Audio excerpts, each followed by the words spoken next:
December 2025, the Yesshift year in review show. Just cannot believe it. Like, how did we get to December? Yeah, I mean, that's how it happens every year, really. Like, we start the year and we think it's going to be a long one, and then it isn't. But yeah, I'm Steven. You're Dan. You're the dad. I'm the son of this podcast team. And it's the only time I get to be taller than you. Right, yeah. Yeah, I want to make sure I wasn't blocking the bird in the Yes Show's background I have as my virtual background right now. Looks cool. Yeah. So looks cold. Yeah, that's why I have this sweater on right now. Perfect. But yeah, we got a lot to talk about. We'll do like a recap of some of the things that happened this past year related to Yes and current and former Yes members. We'll also talk about what we're looking forward to next year. There's even a bit of more recent news that dropped, which we'll talk about, like an upcoming Asia live album, something from Icon as well, and a couple John Anderson reissues coming.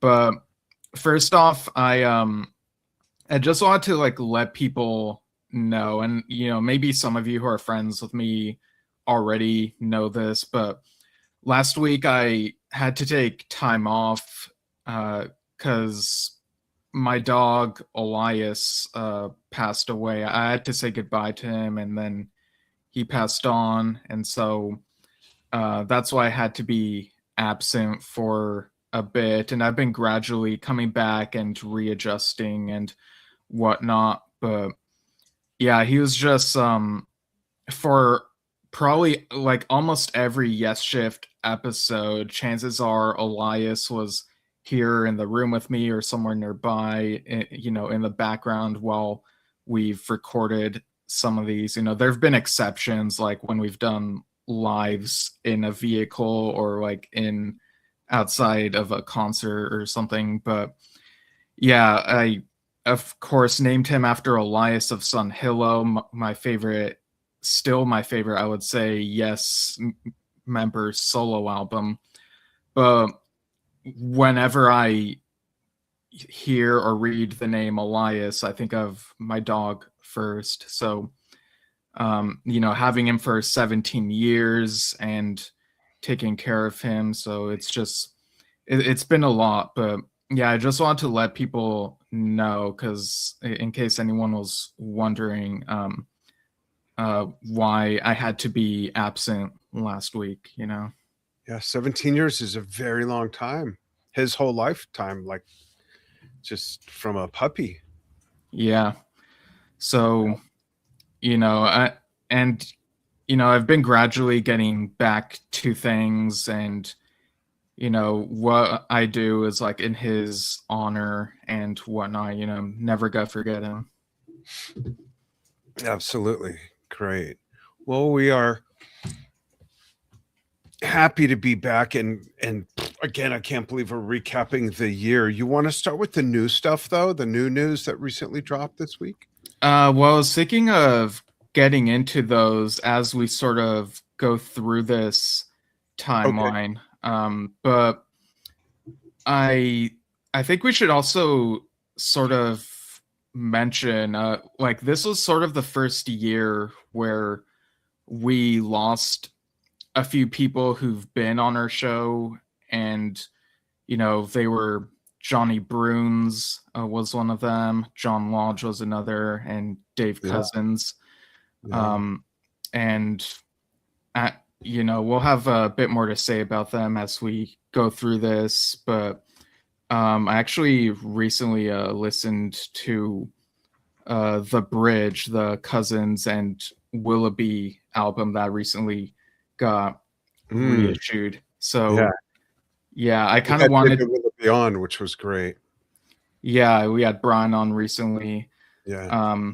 And I guess I kind of want to do like a mini review of that CD. I think I have a doc somewhere on here of my brief thoughts of each of those tracks on there.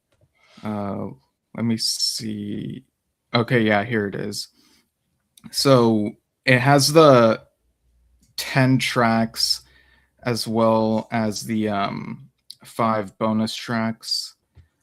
And for those who need a refresher, this was sort of considered a Lost Straubs album in a way, but it's a Cousins and Willoughby album, originally limited released in the mid 90s and then got reissued a few weeks ago now. So okay, here are my notes on each of those tracks. So we begin with You Never Needed Water, which feels very country. I dig it. Further Down the Road is the next track, and it's more of a ballad with amazing piano and some powerful guitar. I guess you could kind of consider it a power ballad type of feel. Then Strange Day Over the Hill has some nice harmonica on it. Heat of the Street it sort of gets back to a more upbeat rocking tone. So this album really does shift between moods. It's kind of eclectic, which is really cool. Morning Glory goes back to a more ballady feel, and I'm kind of drawn to ballads, honestly. Like they kind of tug at the emotions and whatnot. Cry No More kind of has like a very enchanting fantasy like feel, and again you have Mary Hopkins doing some of the backing vocals and additional vocals on this album. She sounds great. And then you have Do You Remember, which kind of feels like it can be sung at a party. The Plane feels like a Western and has a really cool organ sound. Oh So Sleepy is surprisingly upbeat. And then Song for Alex is kind of a folk ballad. So that's the closing of the normal track list. And then for the bonus tracks, there are 5 tracks from a live show that they did back in the day. Was that the one for Alex, your brother Alex? No. Oh, okay. but Desert Song includes Dave Cousins' intro about waking, the idea of waking up with someone and they're thinking of someone else. And it's a very upbeat track. Ways and Means has some guitar strumming that reminds me of the pace of Pinball Wizard, that Who song. Oh, yeah. Yeah, and then there's a track where Dave talks about Sandy Denny, so it's like a 5-minute track of him talking about, sort of meeting her one time. And then Ringing Down the Years is very folky and reflective, and Beat the Retreat is another reflective sounding one. And the CD here, it's got a nice little booklet that has the lyrics and some nice photos and whatnot. Here's how the inside looks. You could kind of see. So yeah, I got this maybe a week or so ago, but I waited for like the right time to listen to it, and I'm really happy to have this CD in my collection and that people can listen to it now. That's cool. And I remember specifically Brian Willoughby talking about that track and Sandy Denny, who of course was not only with Fairport Convention, but was the only guest vocalist with Led Zeppelin singing on the Battle of Evermore with Robert as the opposing voice. Just a beautiful, great voice that she had. Yeah, definitely. So I guess now we'll go through this timeline of stuff that happened in 2025. Yeah.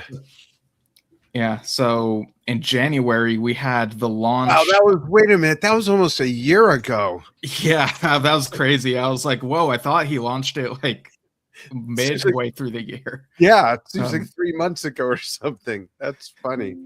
Go ahead. I'm sorry. So in January, the Myths and Legends of Rick Wakeman podcast launched. So you got Rick sharing memories and such, and some really insightful and interesting info. Some of the stuff I knew before, but some of it is like really new to me. And of course, Rick has that sense of humor that he has. So it's a fun listen, and it comes out every other week. So it's really cool that he is doing that still. Yeah. Did you see that video that I sent you of him doing the unveiling of Tommy Boland's childhood home? And he gives us. Oh yeah, I did. Yeah, that was really neat. That was really touching. Yeah.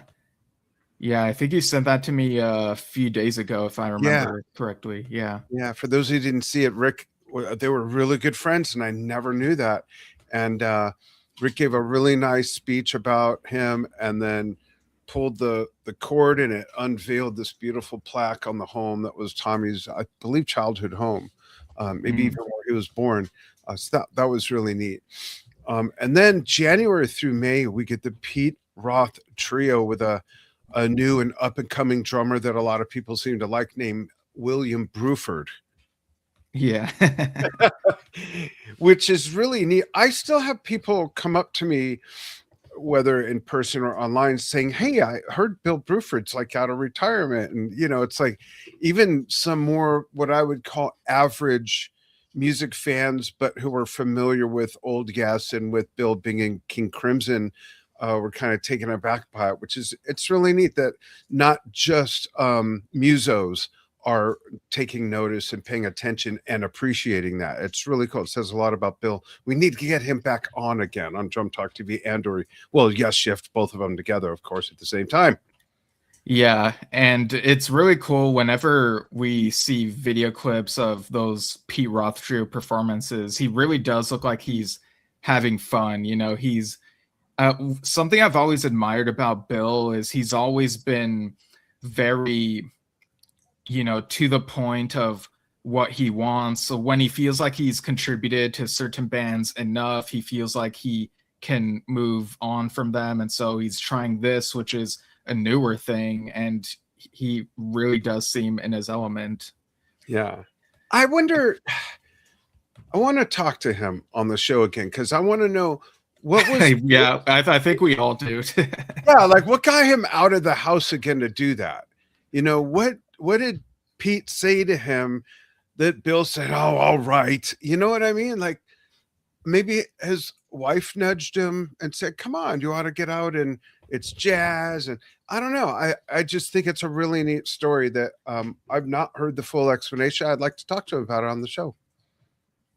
Yeah, I think he's talked about it here and there, still having that itch. And he's even said that he kind of relates to John Anderson's desire to go out and keep performing music. So yeah, it could be a variety of things that sort of combined together made him want to go out and do this again, which is cool. And then in February, yeah, and then in February, fittingly, John Lodge released an EP titled Love Conquers All, which included guests John Davison and Jeff Downs.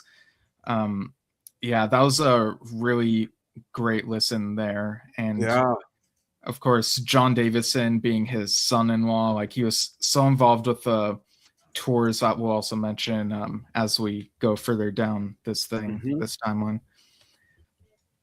And then February through March, we had Rick Wakeman's final solo tour in Italy and the John Lodge tour in the US.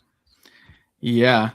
So again, John Davison guesting at those shows, they really did justice to that Moody Blues material that they played. Yeah, absolutely. Yeah, John was so Lodge, both of them, but John Lodge was at his age was so on point and just sounded as good as ever. That's the thing with these guys. We saw Steve Hackett recently. We saw Robert Plant recently. We saw John Anderson on that tour. And, all these gentlemen getting way up in age just are still amazing singers and players. It's really something. Yeah, definitely.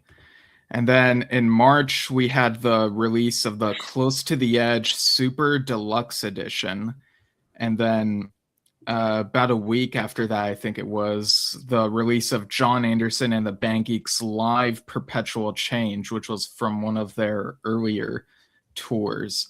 So yeah, that was quite a packed month for those types of releases, right? Yeah, absolutely. I was just listening to the Perpetual Change CD in my truck the other day. And for those who don't know, the Close to the Edge, that super package comes with a quick 8mm video clip of Eddie Alford digging through the dumpster looking for the missing piece of Yeah, if only, like, imagine. right.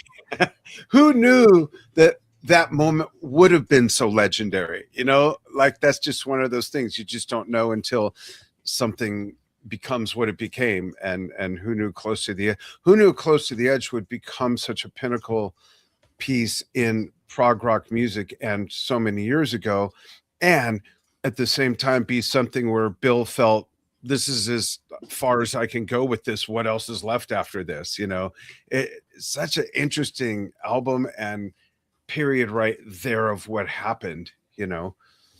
Yeah, and back in that time, like you said, you know, nobody knew how legendary all this stuff would be considered. Like, nobody Yeah, was thinking, oh, maybe we should try filming every single concert because people decades right, from now will care so much about that, you know? right. And even the album cover, you know, it's like on the outside, a lot of people even back then were like, huh? And I think it's neat. Just look at the outside. And then you open it and it's just like, oh my gosh, you just get totally, I got a gnat here.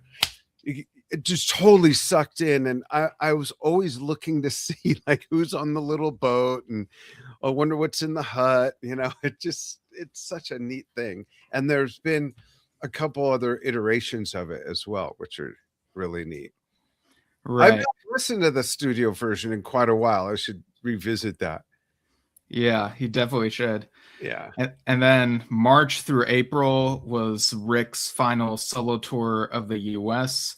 So, and again, you know, he for a while been doing this final one-man show type thing, but he's still doing these other things with different configurations, just not necessarily like the one-man solo show type thing. Right. Gotcha. And I missed that. Ugh, really wanted to see him. Is there a Well, DVD? not that I'm aware of, but Uh, who knows? yeah, hopefully a good YouTube video. And then April, Cruise to the Edge happened. Always amazing lineups on that and great stories coming out of that. Yeah, Asia, and Rick and Billy were both on that one, I think. Yeah. yeah. Asia performed 3 shows at the Trading Boundaries, showcasing the first 3 albums, my favorites. No offense to any of the others. And then John Lodge, still at it, was on the road on tour in the UK. Yeah. And man, when those Trading Boundaries shows happened, honestly, I was feeling like fear. I was feeling the FOMO, you know, like missing out Yeah, on those. But totally. yeah, but as we'll see later, like these are getting wide releases and whatnot, but we'll get there in a bit. So April through May, John Anderson and the Band Geeks toured the US again, this time with Matt Beck on guitar, as Andy Graziano had like a scheduling conflict. And I think Matt really was able to fit in pretty well for that leg, so really helped keep up the four, or whatever the phrase is, you know.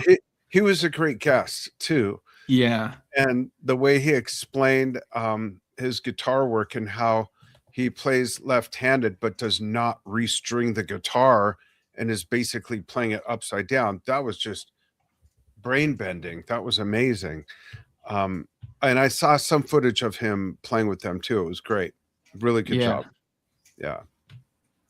Cool. And then May, well, we're almost halfway through the year. Billy Sherwood, his solo tour, which also in that month we saw his birthday month, Rick's final solo tour of the Netherlands. I missed that one too. Yeah, you would have been able to go there easily. Yeah.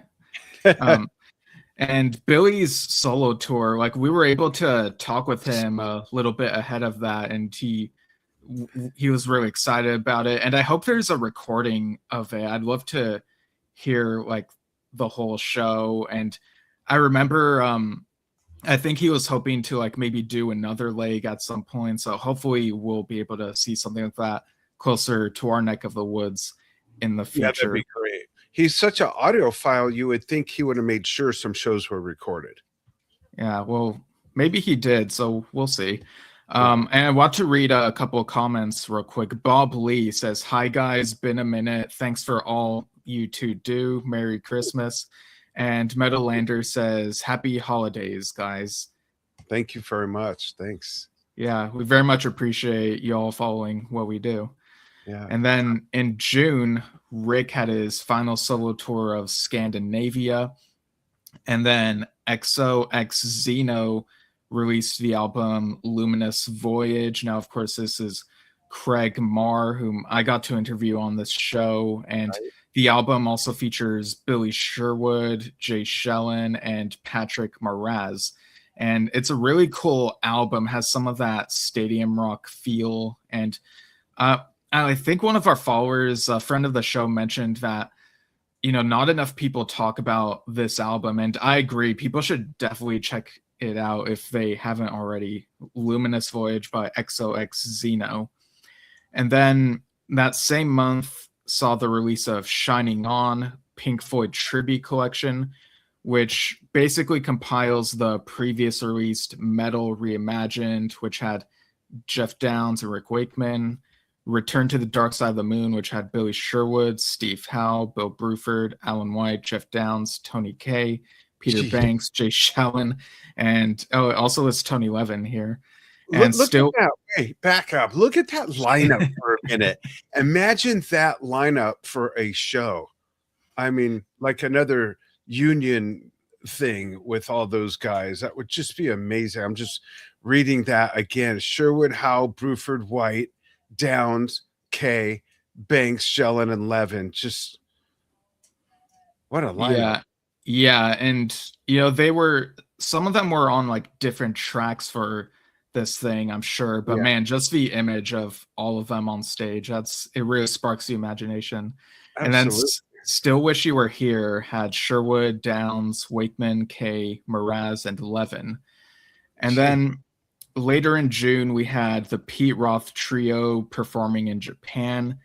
And then the release of Kevin Mulrine's book, Tales from Topographic Ocean's Yes album listening guide. That was fun to go through and fun to have him on. You know, it's probably my number one favorite album. That's so hard to say though, but it's my Stuck on an Island album, and no pun intended. But just the attention to detail and then talking with him about it, I really had a lot of appreciation and respect for the process and the result. It was fun. Yeah, and again, props to Kevin and Mark and their work at Yes Music Podcast. They recently passed 700 episodes, and you know, I meant to send in a recording congratulating them, but got busy and distracted by a lot of things. So here I am congratulating them now. Yeah, from both of us, congratulations. That's awesome. How long have they been doing that podcast? Do you know? So Kevin started it in 2011, and I think Mark joined in a couple years in, if I remember correctly. Okay, cool. And we're at 4.5 years. Yeah, it doesn't feel like 4.5, but yeah, feels like 8. Just kidding. Yeah. Wow, congratulations, guys. That's great. And go check out their podcast, folks. Not right now. Wait till this episode's over. And then June, July, John Anderson, the Band Geeks again toured the U.S. with Andy Graziano back in the on the pedal board and the guitar. Great guitarist. That was I want to see them again so badly. And you know, I gotta say it. I know I may overstate. It may seem like I'm overstating something sometimes, but the album True is still the number one played disc in my truck when I'm out driving. I got it. I just love that album. It has not gotten old for me at all. And he was 79 when he recorded that and sung it. He was just shy of 80, 2 or 4 days shy of 80 when we interviewed him. and now he's going back out, which I'm sure we'll get to at 81. It's just amazing. What's with this guy? Yeah. Seriously. Also something to note is that Phil Castellano, Richie's cousin, joined as the second keyboardist alongside Chris Clark for the touring this year. Right. That's right. And then in July, we had Pete Roth Trio in Italy, and then the Play for Chris 11 video, which Miguel Bass put together from all the different submissions, and really great stuff, really talented people, and also glad that I was able to contribute to this as well with a little bit of singing and whatnot. Yeah, me too. I submitted a piece, which was a medley of everything from the first Yes concert I saw, which was the Toronto tour in the round, October 6th, I think it was, in 1978 at the LA Fabulous Forum. And your piece got the closing bookend of the whole thing, which was awesome. Yeah, I was kind of surprised by that, but then I was like, oh yeah, I guess because of the mood of the track, I guess that kind of makes sense. It was, Tell everybody what you did. Yeah, it was You Can Be Saved, the bonus track from Tormato, which was written by Chris. So yeah, I sang good, those lyrics. really good. Yeah, thanks. Absolutely. And then July and August, John Lodge again comes back to the US on tour. Yeah, and I think that was I think we interviewed him in the lead up to that, if I remember correctly. And again, he was such a legend, and I was planning on seeing his concert in Cerritos, which would have been earlier this month had he not passed. So since that didn't happen, in his honor, that day, I think it was even before we interviewed the Gottlieb brothers that day, I gave this re-listen, the Days of Future Past My Sojourn CD. So that's great. Yeah, just wanted to honor him and whatnot. Yeah. Then go ahead.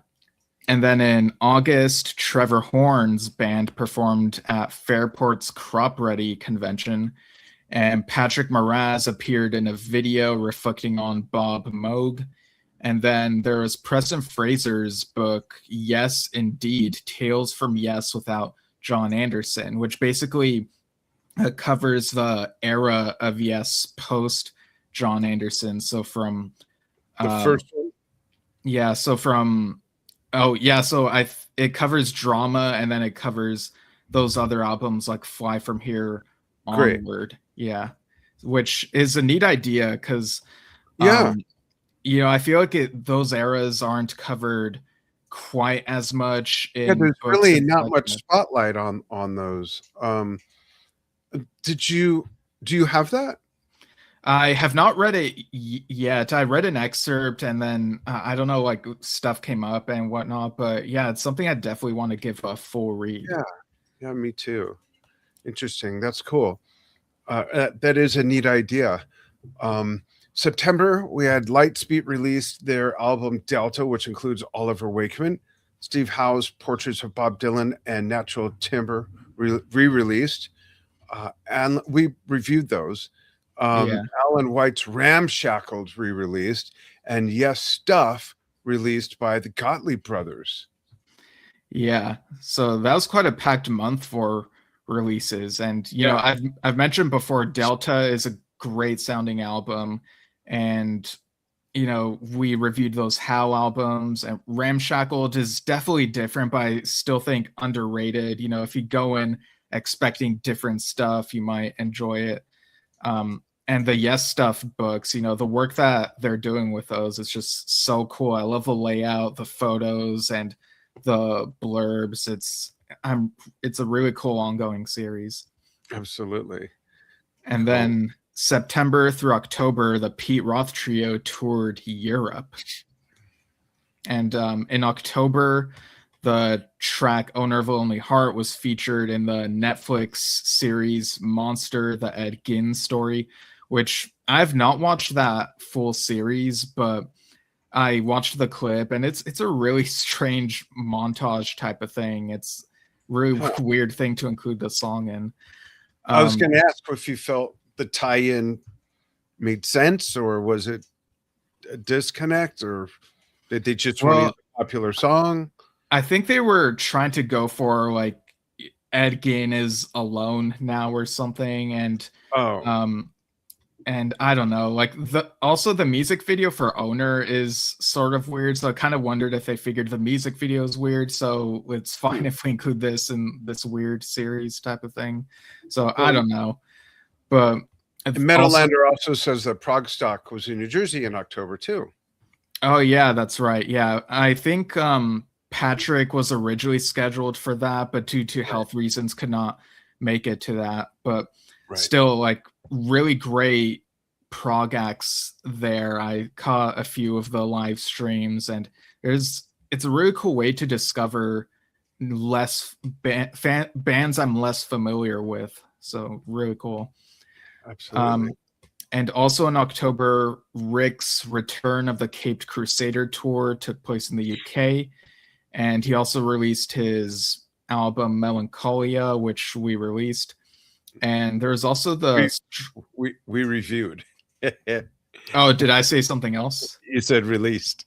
Oh yeah, we were in charge of releasing that album. Yeah, we're in charge of everything. Yeah. So you know, people. Right.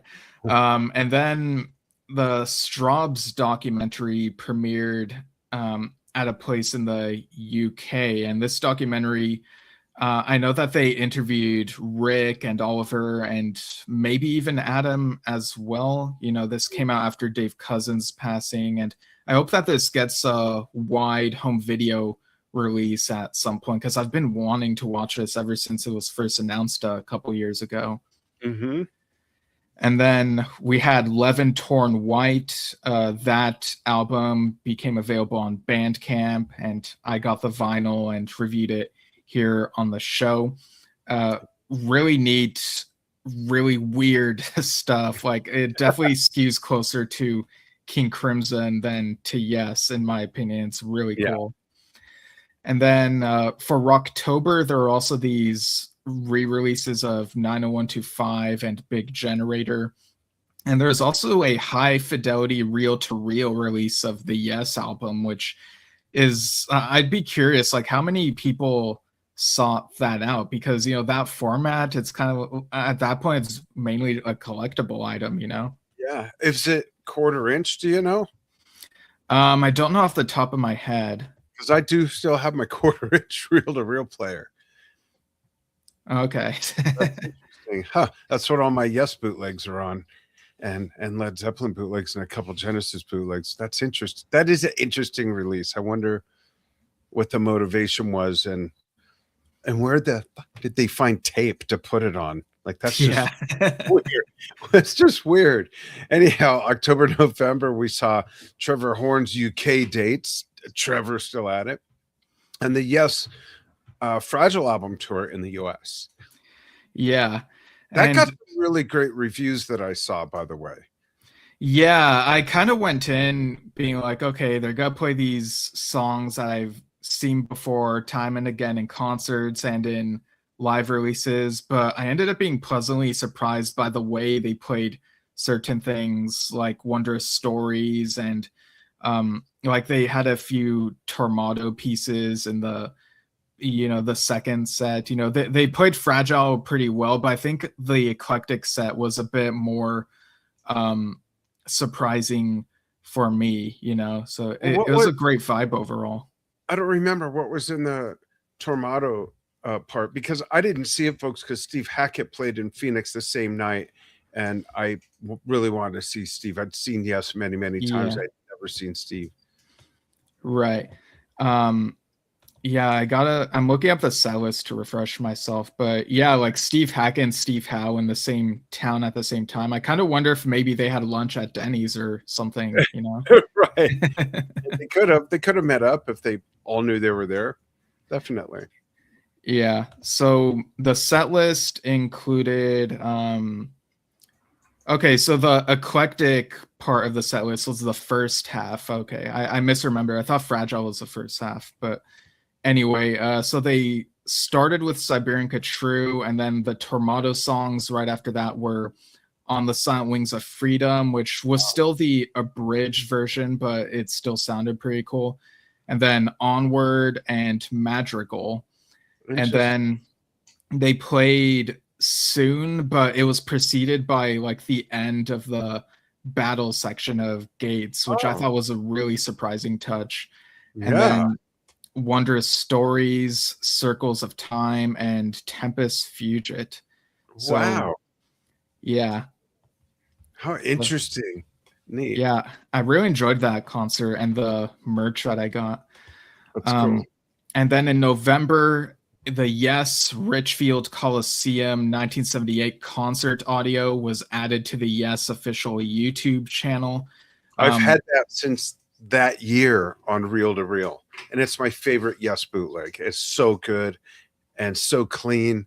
It's a soundboard recording. It's really great, and that's what I played to for the montage that I did for the Play for Chris 11 submission. Yeah, I kind of wonder if maybe this will ever get a physical release. Maybe if they ever reissue Tormato, maybe they could put the Wembley stuff on there as well. I know there's a lot of talk about that. And then also in November, Fly From Here Return Trip Deluxe Edition came out. So you got the different formats, including Blu-ray and instrumental tracks. And then here we are, December already. Yeah. So for December, we had Steve Howe's Signals Crossed EP, basically a supplement to the Portraits of Bob Dylan album. And then 6 and Thus the End, which is an album by Rome Project. And it got released about, I think, on the 7th of this month. And it features Billy Sherwood on a track. And I gave this album a listen on their Bandcamp. It's got a really huge, grandiose sound. It's mostly instrumental. The keyboards are really gnarly and very, very proggy. There's even a 28-minute track. It's really awesome. Oh, wow. Yeah. In fact, I think I have the album cover in a tab, so I'll go ahead and share that screen real quick. Your description makes me want to hear it. Yeah. And apparently, it has the title 6. So this is like a series of concept albums. Other guests on this one include Steve Hackett, David Jackson, Bernardo Lenzette, Tony Levin, Billy Sherwood, like I mentioned, Frank Carducci, and Paolo Rica. And, the font of the title, it looks like it's Roger Dean inspired. But yeah, this band was like not on my radar at all. And it's funny that it took the final one for me to be aware of it. So now I want to go back and listen to the first 5 and then the 6th one again at some point. I want to check this out for sure. Yeah. And then also in December, actually coming up, maybe one of these is already happening right now, Trevor Horn's band's shows in the UK, December 18th, 19th, and 20th. It's 9:30 p.m. there right now, so it could be happening. Or 8:30, I think, yeah. 8:30, yeah. And then on December 20th, Rick Wakeman is doing the Saving Strays Christmas concert. So what a year. So in your opinion, what would you say are, for you, the highlights that stand out the most, or maybe the biggest surprises for 2025? I think the Asia, I really would love to see that Trading Boundaries showcasing the first 3 albums come out in some format. I always prefer video, of course. And yeah, we'll get to that in a bit. Okay. And Bill Bruford just being out there is great. The one album that had the those tribute compilations with Pink Floyd and all those lineups and everything, the tribute collection reimagined, and just so many great artists on one thing. There's some really neat stuff here. How about you? And we had some really fun and great interviews too. I don't want to forget that. Everybody that was on the show was just great. A lot of first timers and some repeat offenders like Kevin Morine and other people. It was really a good year. How about you? Yeah, definitely. So for me, let's see, in terms of biggest surprises, um, yeah, I guess Xeno was one of them because that was something that was I'm glad to announced hear that. way, yeah, it was announced way back, and so to finally listen to it, it's like, oh, finally we get to hear this, and it was pretty good. I really Uh, want to hear that. Yeah. yeah, and that Lightspeed Delta album was like Mm, not on my radar until Oliver Wakeman mentioned it. Um, and the Yes Stuff books again, like I think we'd heard rumblings that the Gottlieb brothers were working on something, so to find out that that's what it was, it gets yeah. me more excited for more to come. And a couple other things that, in terms of my own personal experiences, obtaining the John Anderson Lost Tapes box set and also Yes early broadcasts.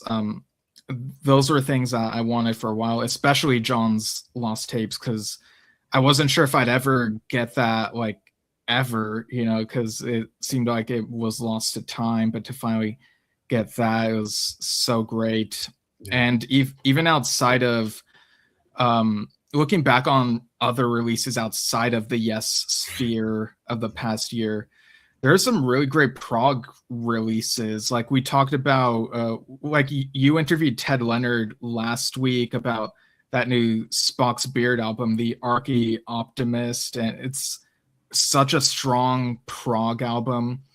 Yeah. And um, and I even saw a poll that said, "What was your favorite live prog album that came out this year?" And it listed things like John Anderson's Perpetual Change, of Steve Hackett, live at the Royal Albert Hall, and the Big Train live album that also came out, and also Beat Live, which was a concert that I attended last year.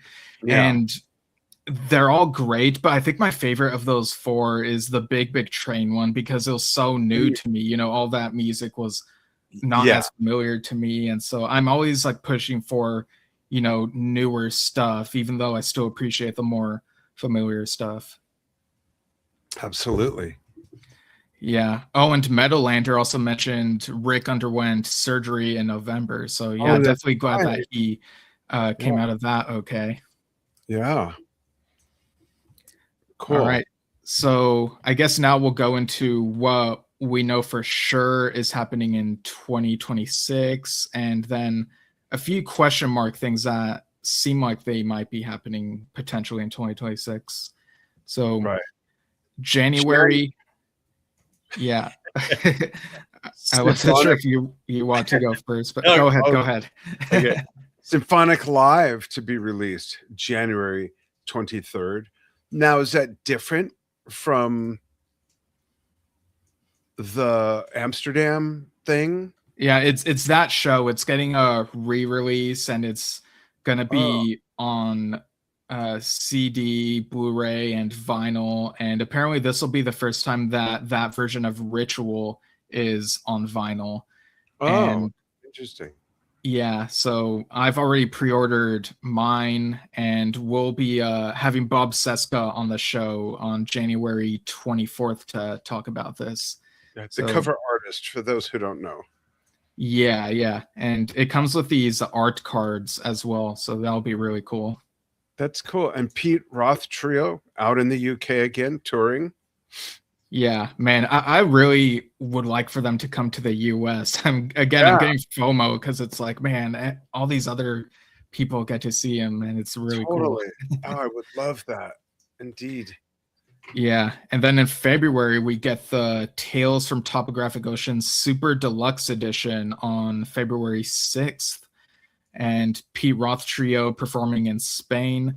And then this was a huge surprise, actually. Leon Alvarado will be releasing an album called Wicked Forest on February 27th, which features the late Johnny Bruns, as well as John Davison and Billy Sherwood. So I'm Yeah, really excited to hear that we still have something that has Johnny on it. So for very sure. much, yeah. Great player. In March, it's going to be busy. We get Cruise to the Edge already again. Asia to release live in England on the 13th of March. Wakeman and Son toward the East Coast of the US, I presume. Yeah. Yeah. Okay. John Anderson's Mother Earth and Survival and Other Stories reissued on the 27th via Frontiers Music, vinyl for the first time via Record Store Day program. That's cool. Yeah, and I'll pull up the image for that in a moment, but Cruise to the Edge has confirmed that, the Pete Roth trio will be there as well, and Dave Kersner has said that Billy Sherwood will be playing with his band as well. I think I remember hearing somewhere that John Anderson has been invited to the cruise. Again, heard it from somewhere, not confirmed, but it hasn't been confirmed that John will be on this cruise. But that would be quite an interesting thing to have him on there as well if he were to accept the invitation. Totally.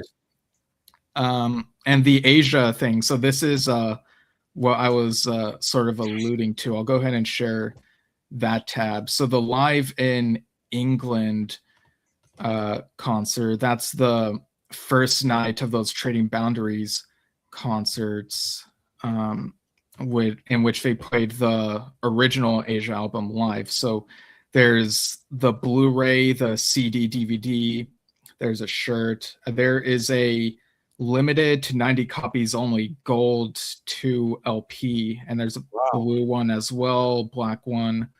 You got these sweaters and a 2 LP test pressing. So yeah, all these shirts and stuff. So all this stuff is for night one, which makes me think that they will be releasing the other 2 nights at some point. Maybe they'll spread them out months apart. Because I'd really also love to hear how they performed Alpha and Astra. Yeah. So really looking forward to this. And in fact, the other day, earlier this week, I actually went to a record store in Tustin before seeing my friend's improv show. Mm-hmm. And I managed to find this vinyl of Asia's Alpha album. Oh, wow. I have the original release of that. Yeah, and I also got the House of Yes DVD from there. I have the VHS, but I don't have on DVD. So really? These are a couple of cool finds. There were a few other Yes records there that I already had, a couple that I don't have on vinyl, but this just really stood out to me. You can really thank Roger Dean for making records like this stand out. Totally. Yeah. How much, if you don't mind me asking, how much were each of those? I'm curious how stuff like that is being priced. So altogether, it was $27. The record and the DVD together. Is the record an original release, original issue? So I only see 1983 as the copyright date on here. So and that would probably mean yes. Yeah, which is kind of surprising. Like you would think if it is like a first, original pressing that it would be pricier, but hey, I'll take what I can get, Yeah, there's a mobile app that I use called Vinyl Snap, and you take a image of the label and then it loads it, and then you rate the condition of the album, the vinyl, and the condition of the cover, the packaging, and it'll tell you what it's worth. Okay. I think it's a free app. Vinyl Snap. Okay. Yeah, I'll definitely have to look into that. Yeah, for all you collectors, because I have this massive collection of stuff that I'm willing to give a new home to. I can finally sit back. My cat's been behind me for 4 hours. I've been on the edge of my seat, feeling my tailbone. But I have this massive collection of mostly European, even Eastern European musicals and operas and symphonies and things like that. And I know I'll never enjoy them the way other people could. So I've been going Cassie's been helping me go through and price all this stuff. But I just want to share the app because other people here might really dig this, and for your edification as well. This is what it looks like. It's Vinyl Snap. Okay. Yeah, I'm pretty sure it's free. But right. it's great. I've got so far 343 artists, 230 records worth just under $4,000, and we're maybe a third through the collection. Okay. And go ahead. Oh, sorry. I was gonna say, speaking of records, here's the image for the That's vinyl cool. releases of John Anderson's Earth, Mother Earth and Survival and Other Stories. And apparently they'll be on CD for the first time in 15 years, but this will be the first time they're on vinyl. And I actually have both of these albums on CD. The version of Earth, Mother Earth that I have on CD says John and Jane Anderson. So I kind of wonder if maybe because of the record label or something, they're like, we have to like put it back to the original album cover or something. But in any case, I have both of these albums and enjoy them. But man, like these vinyl copies, the way that they look, it's really tempting. So I really got to think about this. That's cool. Yeah. And then we get into April, during which Oliver Wakeman will be performing From a Page and his original works as well for a few shows in the UK.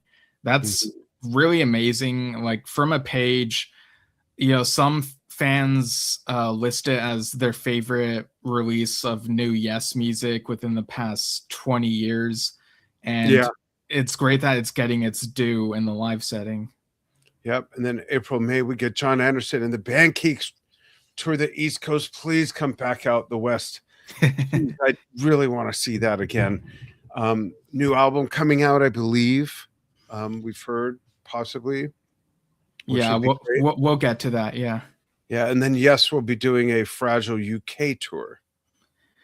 Yeah. So interesting that they're in different countries at the same time. So people won't have that dilemma of having to choose one or the other, Right. In the same night.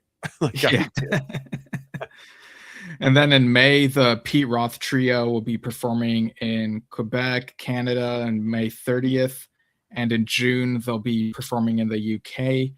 Now, here's where things get a little more vague. So according to a Biff Bam Pop interview with Jeff Downs, the new Yes album is expected for late spring or early summer. And then in the second half of 2026, according to the press release, we'll get the new John Anderson and the Band Geeks album. So I think it'll be nice for those to be a few months apart so people can give each one their proper time to listen, Yeah, totally. Yeah, that's interesting. Yeah. And all sorts of other stuff coming up as well. I mean, it's going to be a busy year. Yeah. So these other things we have listed here don't have known dates attached to them, but we presume that there will probably be some more Yes touring in the Japan and the US. And then this next thing actually just got sort of teased today. I'll go ahead and share the image. But yeah, this is related to Icon, which is a Wetton Downs project from back in the day. And this image that got released online via John Wetton Legacy and Jeff Downs Official, it says Lexicon 20 years in the making. Wetton Downs writing the score 2005 to 2025. So what that makes me think is that perhaps this could be a collection of those Icon albums. I know there's, I think, at least 3 studio albums, maybe a couple other things. But since it goes up to 2025, it does make me wonder whether Jeff Downs has sort of touched up on some unreleased recordings he did with John Wetton for this. Yeah, or finished some things that they started and didn't complete. Yeah. Yeah, so the post said coming soon. We don't know when exactly, but I'm really excited for this. I've listened to some icon tracks here and there, but never, to my knowledge, given all of it a full listen. So I really want to get into this. It's a neat And then, cover too. sorry? It's a neat cover too. I like the cover. Oh, yeah, yeah. And then also in 2026, we will be getting a new Asia album. John Mitchell says that some of the unused material with John Wetton will be used for the album. So Really? yeah, so he couldn't say too much. This was in like a Prague or Ladder Sound interview that I read, but yeah, that's what he said. So it does make me wonder whether it'll be the current lineup performing some of that material, or if there could also be bonus tracks with maybe demos with John and Jeff or something from Yeah, I years wondered ago. if it means stuff he wrote or stuff he's actually performing on. Yeah, it's unclear. Yeah, like I was kind of wondering to myself, would such demos with Downs and Wetton intended for Asia be more likely to be on this or on the Icon collection? Like I could Right. kind of see it going either way. Yeah. And then we also have the sixth Downs Braid Association album set for release sometime in 2026. So it's very much a busy year for Jeff Downs, which is really cool. Yeah. I know some people feel like he, on the newer Yes music, that he doesn't stand out as much as the other members, but I think he for sure shows a lot up front in these Downs Braid Association albums, and they're really neat. And I'm also excited to hear like what does new Asia music sound like. It's not going to be the same as the Wetton era or of course the Pain era either. Right. So kind of looking at it as a new thing, but that will also give a tip of the hat to the older stuff. So I'm really curious about that. It is interesting for sure. And another Yes book, decade centric, Yes in the 90s coming out. Yeah, Simon Barrow, when he was here on the show, said he was going to try to finish it. Yeah. And we were talking about how that's a very varied decade for Yes. In fact, I might even say it's the one decade in Yes with the most shifts in Really? More than the band. 70s? Yeah, because I feel like in the 70s, the sound gradually evolves in a way that makes sense. Whereas in the 90s, it's like you begin with, ABWH merges with Yes, and you have the Union thing. Then you switch to Yes West, and it's sort of and ends up being a swan song for the Rabin lineup. And then you switch to the classic Yes lineup for the Keys to Ascension stuff. And then you get to Open Your Eyes, which sounds more modern. It's very Sherwood and Squire. And then they try to go back to more proggy, but also some influences from other cultures with the Ladder. So You're right. Yes. For the decade, yeah. And I loved the Ladder. I loved Open Your Eyes too. I love both those albums. You're right. There's some really interesting shifts there. Yeah. Yeah. And Oliver Wakeman said that Rodney Matthews' project will come out next year, which has a track co-written by him. Yeah. And he's also mentioned having contributed to stuff like a Carrie Martin album and another Madrigal Project record. So I don't know for sure if those come out next year, but yeah, Oliver does this work with different people, and Billy does as well. So we could very well see some more surprise stuff coming up. For sure. But out of all of this for 2026, how would you rate your excitement for some of these things and what you're looking forward to the most or something? I'm hoping that there will be a new John Anderson and the Band Geeks album, and I'd love to see them on tour again. The Tales Super Deluxe Edition sounds really interesting. I want to see what that's all about. And I'm just scrolling through here. The book of the 90s sounds really great.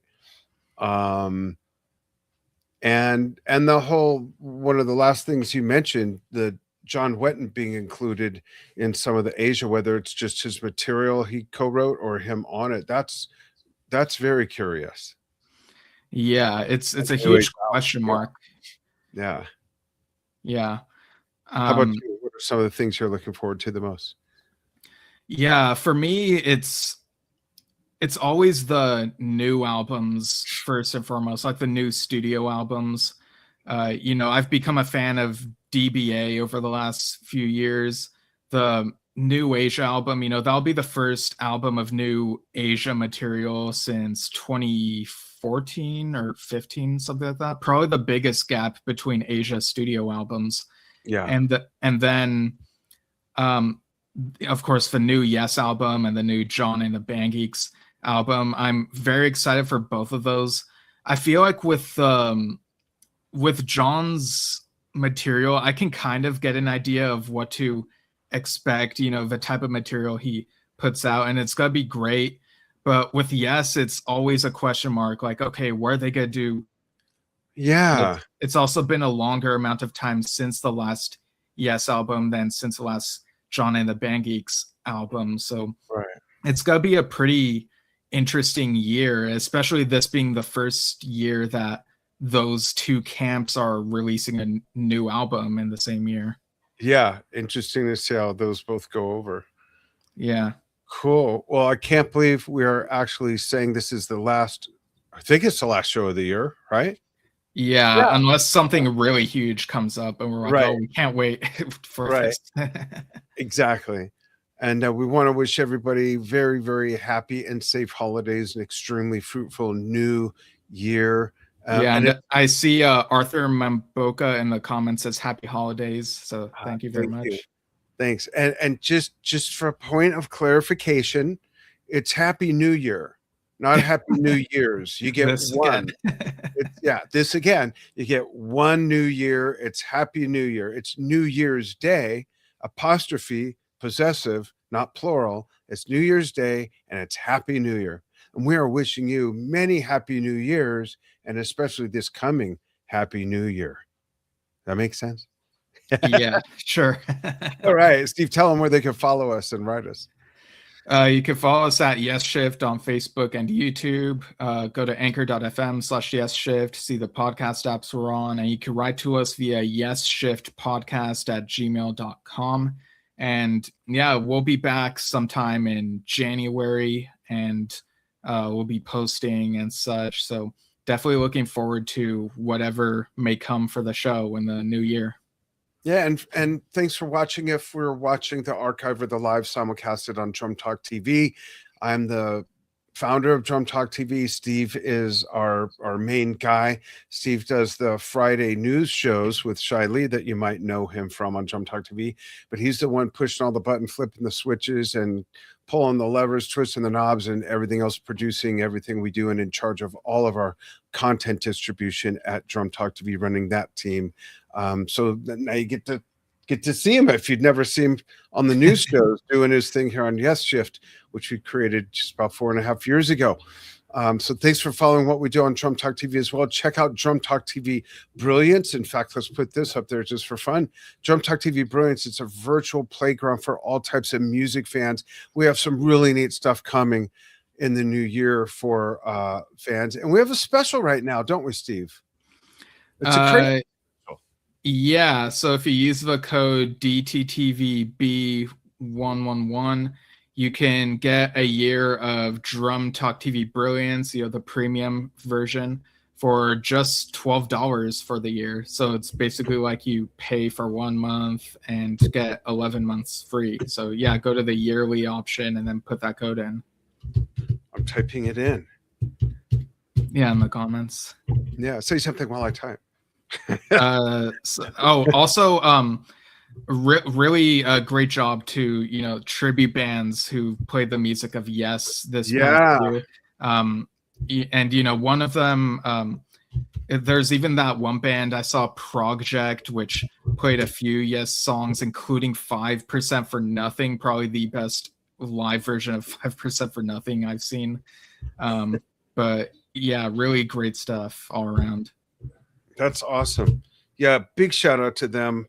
I get to jam with people once in a while. I'm actually doing a show this Saturday, kind of near us. For those who don't know, I live in the mountains east of Phoenix in Globe, and down in Superior on the other side of the canyon, doing a show with Instagon, which is basically a improvisational, psychedelic, acid, jazz, funk, groove thing.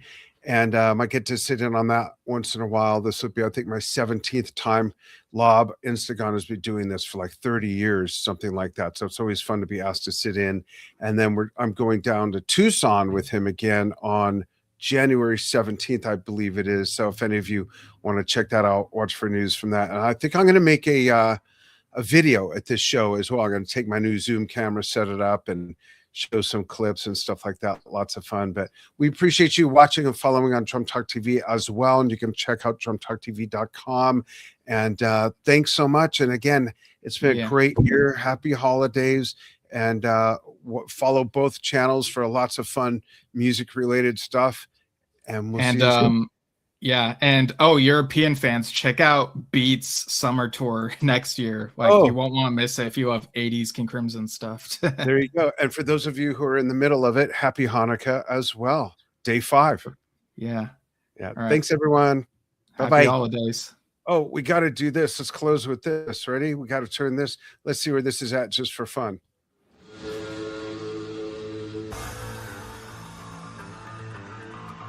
And it does happen. So there you go. Yeah.